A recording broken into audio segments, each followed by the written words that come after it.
Hi, it's Sandra here from Creating Spay, and today I'm going to do a brief, it's not a tutorial, not by any stretch of the imagination, but a brief review of an app for the iPad called Concepts. It is a drawing app and it is a vector drawing app, which is great for people like me who use cutting machines, as well as a lot of graphic designers who use vectors anyway.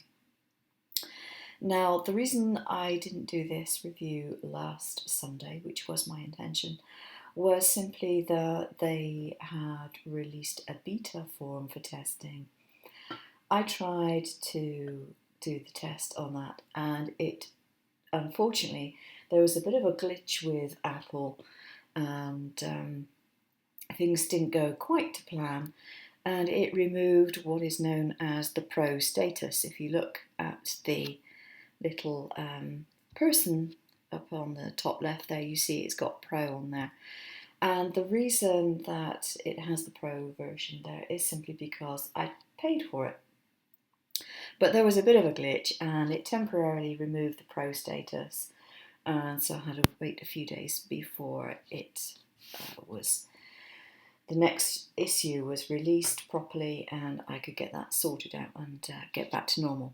Anyway, it is now sorted and the latest version is now up and running. I have no idea what the number of that is because I haven't bothered to look, but it's up and running, so I thought I'd show you what the app looks like. As I said, not a tutorial because I've really not got to grips with it entirely yet. It works completely differently to every other drawing app that I've seen. So anyway, this is the opening screen. When you get the app, this is the opening screen. I will say that if you don't have the Pro version, it's going to be absolutely useless to anyone who's got a cutter and fairly useless to anyone really. The Pro version wasn't expensive. I think it was something like $4.99 or something like that. But you need it. It unlocks the range of features that are in the program, and basically if you don't have it, there's not much point in having the program as far as I can see. Alright, so I'm going to tap new and this brings up my new piece of paper. Now I don't know if you can see it easily on the screen, but I have a grid and my grid is dots, but this can be changed. The little cog at the bottom here is your settings, and as you can see, you have the choice of adding a stylus. Now mine happens to be a Wacom or Wacom, I don't know how you pronounce it, Bamboo Fine Line, and this works fine with this particular app.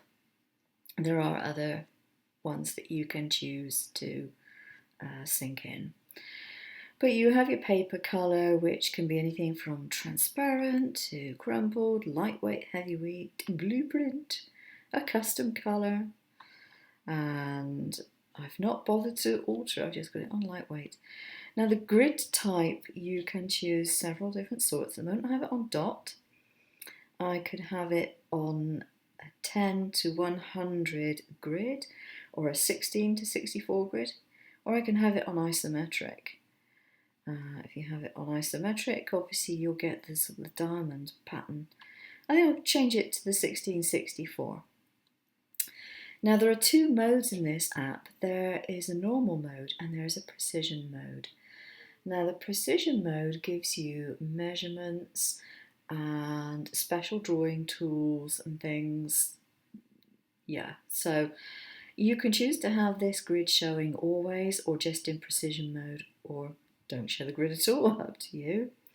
And you can choose your paper size and scale, you can choose the units, and you have snap options under this menu. So you can have snap to grid, snap to key point, snap to sketching, snap to active layer only, all the usual sorts of things. And selection options. You can include partial items, so that if you've included in your selection something which isn't complete part of a line, you can do that. You can highlight the selection, and you can sign into Adobe Creative Cloud Services if you so wish. not something I'm going to do. There we go. I'm going to close that down. Now the one thing I would say to the developers is that although my pen works most of the time, it sometimes disconnects itself. And it says not connected. It was connected a minute or so ago. So anyway, I just switch my pen on and do that and it's connected. And I don't know why it does that. And the other thing is that it doesn't do is the little crosses on the corners, quite often they don't seem to work. Works drawing wise, yeah, but sometimes when it comes to these menus on the left hand side, not always. Okay, now that could simply be because my bamboo is not one of those they have specifically tested with the app, I don't know. But for drawing purposes, it works. Okay, now I'm going to take it off of the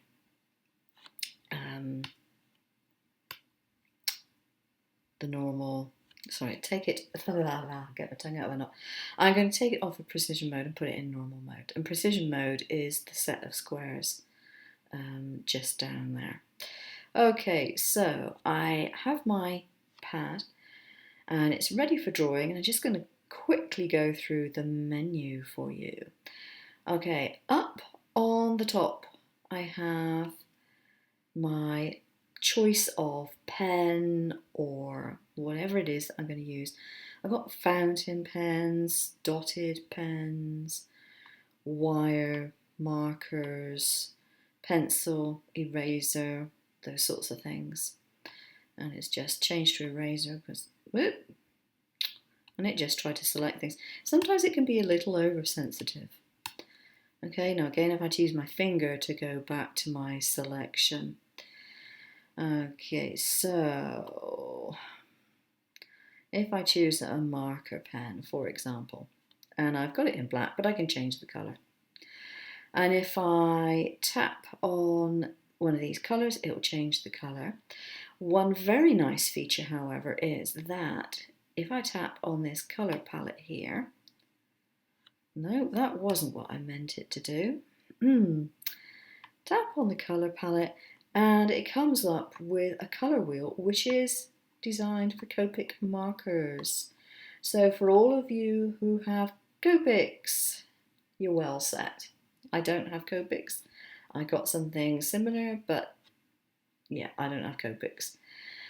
Okay, so you can choose the width of your line simply by going up and down, and it shows you how wide it's going to be, which is quite handy. I'm going to take that down a bit more.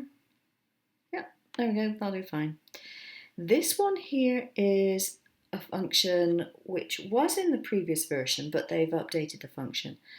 And it's basically a line smoothing. So you can set this before you even start drawing.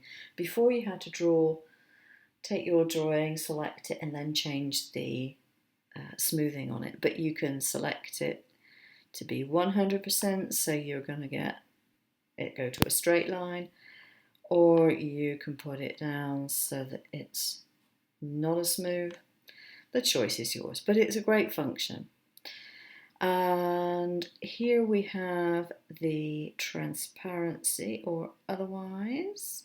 So I'm going to put that back up to 100%. And what else have we got? Right, okay, this arrow is your selection one. And you just draw around whatever it is you want to select, and it's supposed to select it. Doesn't always find it. But when it does, it works fine. And then you can move things around and do other things with them, okay. You have your lock and unlock, and you have your bin. And again, I have to use my finger to use the bin. But as I said, this is probably because of the fact that I have an iPad that I'm using this on. My iPad is an iPad mini, and it's one of the older ones, so maybe there's a difference on the newer ones, and I'm using a bamboo. Okay, so I'm not going to say that's a definite problem with the program, but it's something to look for. All right. So I have my drawing tools, and what you can actually do with the drawing tools is you can select several different types. So I've got a pen here. This one is a marker. This one is also a marker, so I'm going to change that one to, I don't know, a dotted line. There we go. And then this one is my eraser, which is quite handy to be able to have on your menu. This is your back button. Underneath that, you have the precision mode, which I'll go into in a minute. You have your layers, and you have move down a layer, move up a layer. Now, I'm going to show you the precision function. This is one that I definitely have not got to grips with because I'm not used to these at all, and yeah, I think this is going to take a bit of practice. Now, for example, we have different shapes here when we have an arc. Now, the arc has come up, and if I use my fingers, I can stretch it and shrink it and so on. I can rotate it and do all sorts of weird and wonderfuls with it. And then to draw on it, I simply draw somewhere outside of the arc. Hang on, I've got my eraser, so that's not going to work, is it? Okay, so I'm drawing outside of the arc, and I can go over it again if I want to. I can then shrink that in, do another one, move it around or something, do something else. So those are the weird sort of tools I'm not used to. To be honest, I'm not sure I ever will be. I'm not used to drawing in this way, and I'm generally not doing architectural plans or anything like that. I do artistic type stuff, and I'm used to drawing with completed shapes and then messing around with the paths, you know, joining, deleting bits and this and that and the other. So this will take a bit of getting used to. There are ellipses and rectangles. There's an angle one. Now the angle one I could see being quite handy because you can get a precise angle on whatever it is you want to do. So if I want to draw, 90 degrees, I can then draw a 90-degree angle. I can see that being quite handy. You can do lines, and you can actually then measure how long your line is. As you're drawing it, it's measuring it. So again, can be quite handy. But that is the precision mode. And on the right hand side, you get information about what you're actually using. So the stretch is on, the rotate is on, snap is on, measure is on, the scale is 1:1, and you can access the help button. Now I wonder what happens if I access the help button. Not a lot unless I touch it with my finger. Oh, I can't be bothered with that at the moment. So yes, it is completely and utterly different. Now, if I take this out of that mode, and I now want to throw this away, I don't have a bin there. I can, however, use my eraser. I mean, there is a bin, but it's not on this screen, so there we go. Use my eraser instead. Now, to do some drawing, I'm going to pick a colour out of the colour palette because they've got so many nice colours in here. Why not? I'm going for a lime green.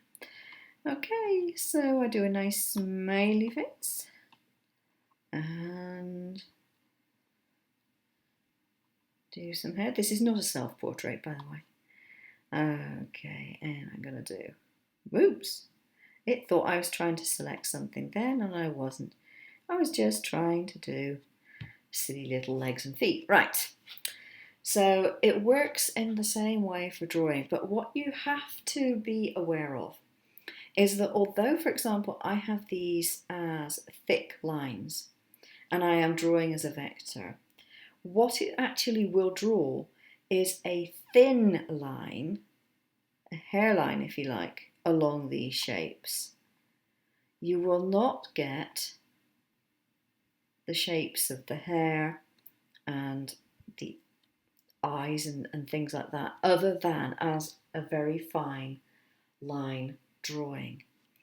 And what you would do now is go back to this button here And you would then go to export, and it's creating an image to export. Now, the beauty of this particular app is that you have many different ways of exporting.